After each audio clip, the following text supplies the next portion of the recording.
परसापूर ते बोराळा मार्गे मोरगड नागापूर डांबरीकरण रस्त्याचं काम थंड बसत्यात। याला जबाबदार कोण?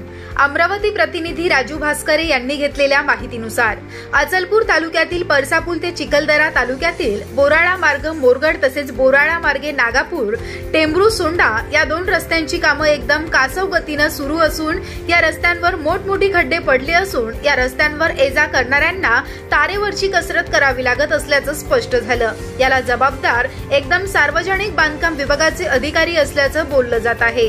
4-5 दिवसात या 2 गावाच्या रस्त्याची कामं लवकर सुरू झाली नाही तर मेळघाट आदिवासी संघटना ही रस्त्यावर उतरणार असल्याचं समजलं जात आहे। या रस्त्यावर कोणाची जीवितहानी झाल्यास याला जबाबदार सार्वजनिक बांधकाम विभागाचे अधिकारी राहणार असं म्हणणं ये-जा करणारे कर्मचारी अधिकारी या रस्त्यावर लगतचे गावकऱ्यांचं म्हणणं आहे।